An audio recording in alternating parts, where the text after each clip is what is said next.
በተለይ እንግዲህ ያው መናገር ስላለብን ነው። ያው እኔ የምናገረው ስለምወዳችሁ ነው። ጫት ነው። ኮስተራላችሁ ብዙ ቤታችንን እኔ እዚህ ወላሂ ስመጣ አንድ ወንድሜ ላስደስትና ላስቀይም አልመጣው። የማንም ውዴታ ፈልጌ መድረክ ላይ ተቀምጬ አላቅም፣ ወደፊትም አልቀመጥም። ግን ወንድሞቼ እንዲድኑ ፈልጋለሁ። ትዳራችን ተናግቷል። በማን? በጫት። ቁምሳጥናችን ባዶ እየሆነ ነው። ለምን? እየሸጥ ነው። ለምን? ለጫት። ሰፈር ሱቅ ሁሉ ተበድረን የሰፈር ሱቅ ባዶ አድርገናል። ማን? እኛ። ለምን? ለጫት።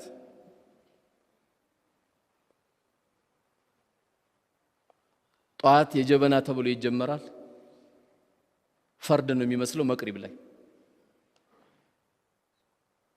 ቀን ሙሉ የኔ ቀጠቀጥንበት ደግሞ አሰላሙ አለይኩም ፋጡማ ብለ ተስምበታለህ። አላህ ይዘንላት፣ ወላሂ አላህ ይዘንላት። ሙእሚን እኮ ኳሊቲ ነው። ሙእሚን እኮ ቆንጆ ነው። አጠገቡ ስትደርስ እኮ ጠረኑ እንዴት ደስ ይላል። እንኳን ነጭ ሽንኩርት ቀይ ሽንኩርት እንኳን በልቶ መስጊድ እንዳይመጣ ነው የተባለው ወንድሞችን ለመጠበቅ። ዛሬ የ2000 ብር የ3000 ብር ጫት የሚቃመበት ጊዜ ነው። ሰው እኮ ቁርስ እየበላ ምሳ እያሰበ ነው። ሰው ሱሪ መቀየር አልቻለም። የቤት ኪራይ አጨናብሯቸው ደግሞ ግራ የገባቸው ሞባይል ያጠፋሉ አከራያቸው እንዳይደውልባቸው። የሱን የቤት ኪራይ አንተ በ3 ቀን ጫት እየጨረስከው ነው። አላህ ኩሉ ወሽረቡ ነው ያለው፣ ብሉ ጠጡ ነው ያለው። ብሉ ጠጡ ከምን? ሐላል ካደረኩላችሁ ነገር ነው። አንድ የስነ ምግባር ባለቤት የሆነ ሰው ከጫት መራቅ አለበት። ድሮ እንኳን ቢያንስ ክብር ነበረው እኮ። ድሮ ጫት ራሱ ክብር ነበረው።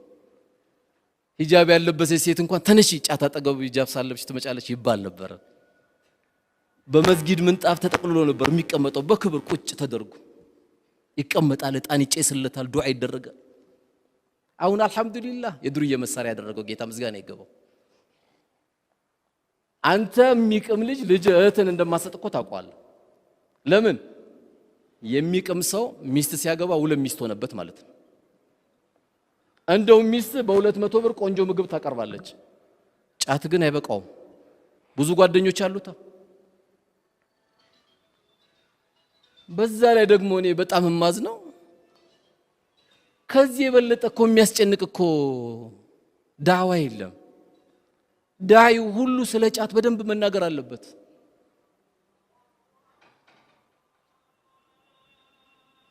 ሙስሊሙ መጥቶ የሚጮህ እና ሐራም ነው ይላል እና ሐራም ልትለኝ ነው ምናምን ይላል። የኔ ወንድም ሙዝ ብላ ኬክ ብላ ማለት ያስቆጣል እንዴ? ጥብስ ብላ ማለት ያስቆጣል? እኔ ጫታት ቃምሰል እኮ መጠ ነው ግንባሬ መሳም ያለብህ አይደል እንዴ? ስለሚጎዳህ ነው። ለዚህ ነው አንድ የገባቸው ዑለማ ነበሩና ስለ ጫት አስተማሩና መጥፎነቱን አስተማሩና ከዛ 2 ሰዎች መጡ። ኡስታዝ በቃ እኛ ሁለታችን የምንፈልገው ሐራም ነው ወይስ ሐላል ነው ብሎ መጥቶ ጠየቋቸው። አይ ይሄን መልስ ትራፊኮችን ጠይቋቸው አሏቸው። የገባቸው ጎበዝ ኡስታዝ ነበሩ። ገብተዋል። ትራፊኮችን ጠይቋቸው አሏቸው። እስቲ ልብ ያለ መኪና ያስከሰው ጫት እየቃምክ እስቲ ትራፊክ እያየ ድንገት ልትሸውደው ትችላለህ። እሱ በምን እንደምትሸውደው ጎመን ነው ወላሂ ልትል ትችላለህ። ጎመን ነው ወላሂ የበላሁት ይኸው ከፈለክ አፌን ይትለዋል። ችግሩ ግን በሽታ ይታወቅባል። ከዚህ ቆሻሻ ነገር መውጣት ነው ያለብን። እኔ ጎበዝ ጫት ቃሚ ማለት ማን መሰላችሁ? እየቃመ ዱዓ አርግልኝ የሚል ሰው ወላሂ ያቆማል። የሚከራከር ሰው ግን አያቆምም። እስልምና እኮ ቆሻሻ ነገር ሁሉ እኮ አያወራም እኮ። ለምሳሌ ቁርአን ውስጥ ጠላ አጠጡ ይላል፣ ቢራ አጠጡ ይላል እንዴ? አቅላችሁን የሚለውጥ ማንነታችሁን የሚለውጥ ሰው እንግዲህ ጧት 4 ሰዓት ቂማ የጀመረ ሰው 6 ሰዓት ፒያሳ ሁሉ የሷር ለሚመስለው ህንፃ ሁሉ የሱ ነው የሚመስለው እኮ። እንደውም ቋጣሪ የሆነ ሰውዬ 6 ሰዓት ላይ ነው ብር መጠየቅ መቻለው። ወዲያ ይሰጣል። አብሽር ይኸው ቼክ ጽፍልሃለሁ። ሞኝ የሚሆን ምስኪን የሚሆን የቃመ ጊዜ ነው። ሂሳብ አይሰራም የዛን ጊዜ። ሙእሚን ከዚህ መራቅ አለበት። ዛሬ ዳቦ መጥገብ አልቻልንም። ዘይት ለመግዛት ኑሮ እስታክ ያረገበት ሰው ብዙ ሰው ነው ያለው። ኳሊቲነታችንን መጠበቅ ነው ያለብን። አይኔ በመቃሜ የማፈርሳትን ጥርሶች አላህ ፊት ተሳሰባለሁ ካል ተሳሰብ።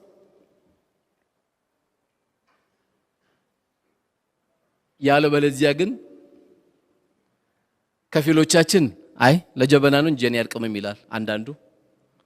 ከፊሉ ደግሞ አረኔ በስሱ ነው እንጂ ወላሂ እኔ አልቀምም ይላል።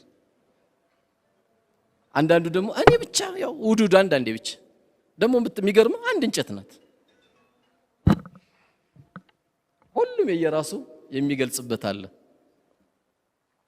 ስለዚህ ነገ የሚሆን ነገር ሲመጣ ይበቃል አይበቃም ማለት የለብንም።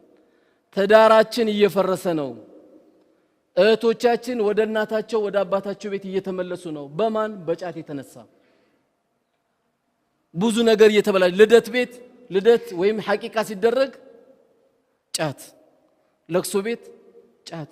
ለቅሶ ቤት የሁሉ ጫት ይዘን ከምንሄድ 3 ቀን አባታችሁን አታችኋል፣ በሐዘን ተጎርታችኋል ብላችሁ ሰብስበን ለምን 100 ሺህ ብር አንሰጣቸው?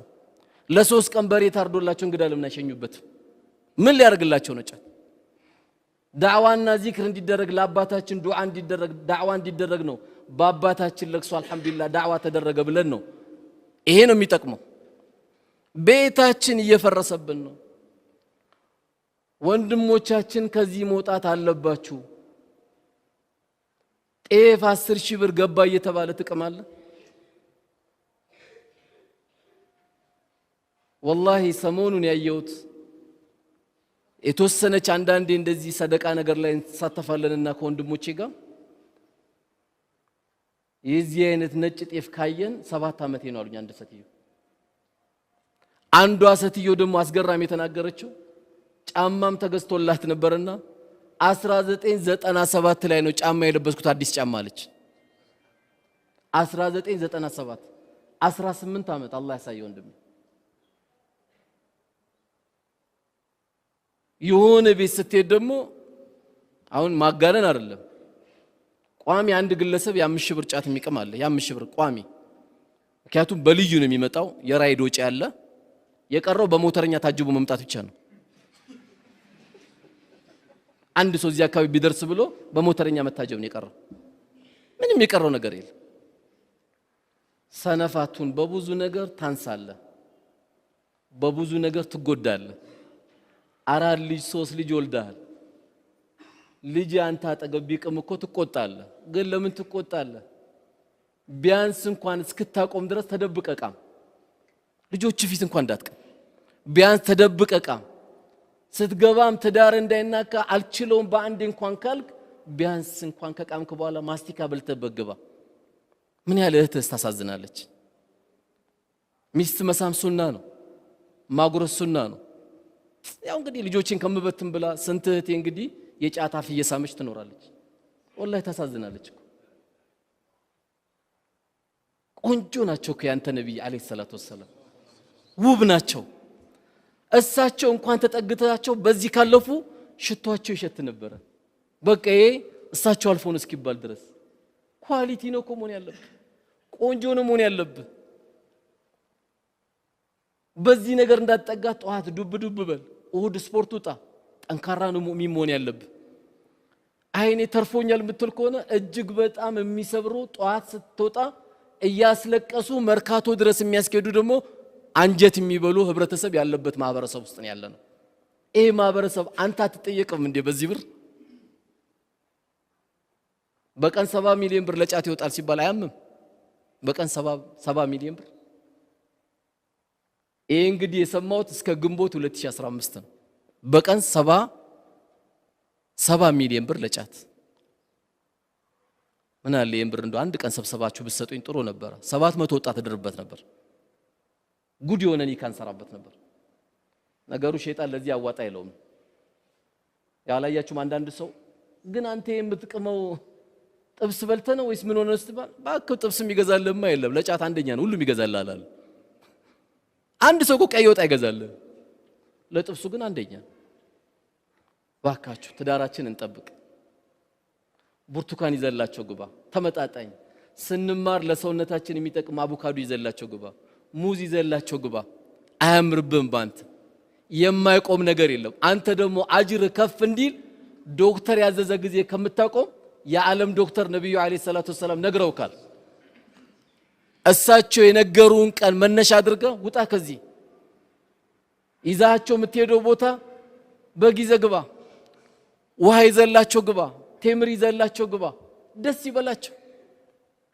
ያለበለዚያ ስላልጨውና ፍርድ ቤት ስላልቀረቡ እንዳይመስልህ ለልጃቸው ብለው ከሚባለው በላይ መስዋዕትነት እየከፈሉ ያሉ እህቶቻችን አሉ።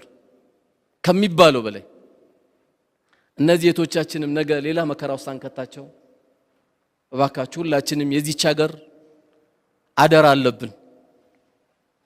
ይህን አሁን ያዘረዘርነውን ገንዘብ ወደ መልካም ነገር ብናመጣው የብዙዎችን ህይወትና የብዙዎችን ቤት መብራት ነው የምናበራው።